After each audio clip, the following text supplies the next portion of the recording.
Eh, udah kelihatan belum Pak? Izin.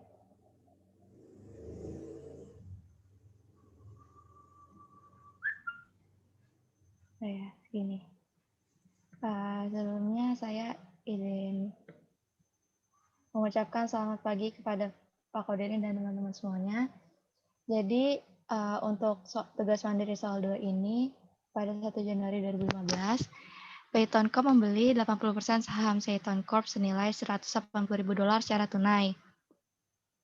Saat itu ekuitas Peyton Corp terdiri dari capital stock sebesar 150.000 dan RE-nya 50.000. Ekses nilai perolehan atas fair value dialokasikan ke paten dengan masa amortisasi 10 tahun. Berdasarkan ekuitas dari kedua perusahaan tersebut pada 31 Desember 2015 diketahui bahwa capital stock Peyton sebesar 700.000 dan RE-nya 200.000. Sedangkan untuk Peyton Corp, capital stock-nya 150.000 dan RE-nya 100.000. Dari yang paragraf pertama ini bisa kita simpulkan di tabel. Jadi kepemilikan P atas S sebesar 80% dengan pembelian 180.000. Jadi untuk dicari implied value-nya berarti 180.000 dibagi 80%. Lalu untuk sorry motong nih. Ya. Belum muncul Kenapa? nih screen share. Kok pause Belum. ya? Ya, belum muncul. Sebentar.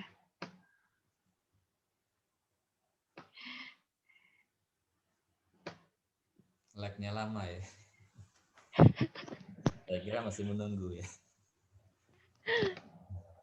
Ini kok di resume ya? Kenapa? Sebentar. Coba diulang lagi Mbak, di stop dulu, di stop share-nya, di stop, coba diulang lagi.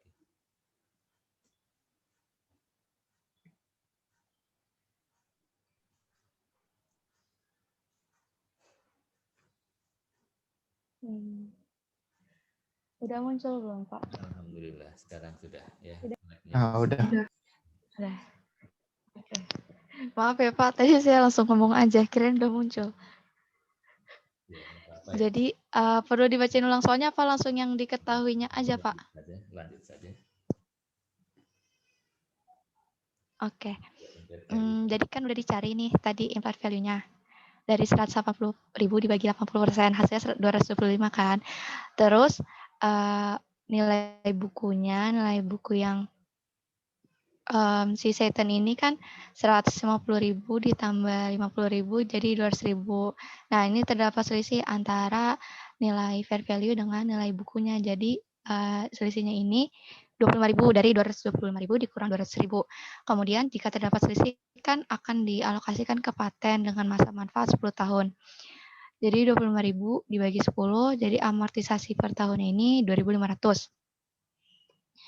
Kemudian terdapat unamortized excess pada tahun 2015 sebesar 22.500. Lalu untuk paragraf kedua, awal Januari 2016, saya tangkap membeli 10% saham Peyton Co sebesar 90.000 dengan tunai. Laba dan dividen masing-masing dari kedua perusahaan untuk tahun 2016 yaitu 90.000 untuk Peyton dan 30.000 untuk Seyton. Lalu dividennya 40.000 untuk Peyton dan 10.000 untuk Seyton. Nah, berdasarkan informasi di atas, dicari yang soalnya ini adalah menentukan besarnya consolidated net income dan NCI expand dengan menggunakan metode treasury atau metode konvensional. Nah, di sini saya menggunakan metode treasury. Jadi, untuk alokasinya tahun 2016, separated income pada P 90.000, lalu pada S-nya 30.000. Kemudian untuk amortisasi patennya ini didapatkan dari alokasi per tahunnya yaitu 2,5. Kemudian dividen P-nya ini karena S mengakuisisi P sebesar 10%, jadi 10% dikali amortisasi dividennya 40.000. Kemudian jika ditotal untuk alokasi sementaranya P 90.000 dan S 31.500. Lalu alokasi S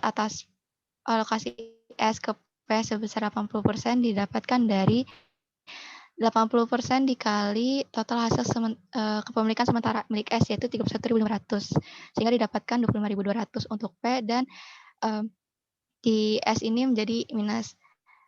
Kemudian untuk eliminasi dividen dari P ke S sebesar minus 4.000 dari dividen min income-nya ini.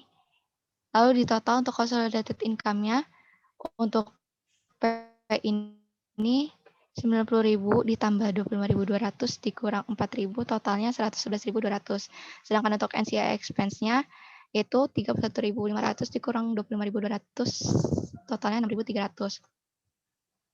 Lalu untuk soal kedua membuat jurnal eliminasi untuk menyusun laporan konsolidasi menggunakan metode cost, yaitu di sini pertama jurnal resiprokalnya dulu, capital stock-nya, capital stock S dan RES pada tahun 2016 itu 150.000 dan 100.000. Lalu patennya ini yang tadi udah kita hitung sebelumnya 22.500 dari 25.000 dikurang 2,5. Investment in S-nya ini dari 80% karena kepemilikan P atas S kan 80% dikali total debitnya. Sehingga didapatkan NCI equity atau NCI beginning-nya 54.500. Kemudian untuk jurnal patennya ini yaitu amortisasi expense pada paten sebesar 2,5 dari 25.000 tadi dibagi 10 karena per tahunnya. Lalu untuk pencatatan dividennya yaitu dividend income pada investment in S sebesar 4.000 dari 40.000 dikali 10%. Kemudian untuk jurnal selanjutnya yaitu income from S pada dividend in S dan investment in S. Income from S ini 21.200, dividend in S-nya 8.000 dari 10.000 dikali 80%. Terus sisanya ke investment in S 13.200. Kemudian untuk pencatatan NCI expense-nya yaitu 6.300 didapat dari perolehan NCI expense yang tadi metode treasury pada dividend in S 10.000 dikali 20% dan sisanya masuk ke NCI equity yaitu 6.300 kurang 2.000 jadi 4.300. Lalu pencatatan akuisisinya dari S ke P yaitu treasury stock pada investment in P sebesar nilai perolehannya yaitu 90.000. Kemudian untuk soal terakhirnya menentukan besarnya NCI yang ada di dalam ekuitas pada tahun 2016. Di sini NCI beginning-nya kan 54.500 didapat dari jurnal yang pertama. Lalu NCI expense-nya 6.300 dari jurnal yang dari perhitungan alokasi yang udah kita hitung sebelumnya dikurang dividen 2.000 terus di total untuk NCI ending-nya pada tahun 2016 jadi 58.800. Sekian presentasi dari saya. Apabila ada pertanyaan atau tanggapan dari Pak Kodirin ataupun teman-teman dipersilakan. Silakan yang mau bertanya, berkomentar.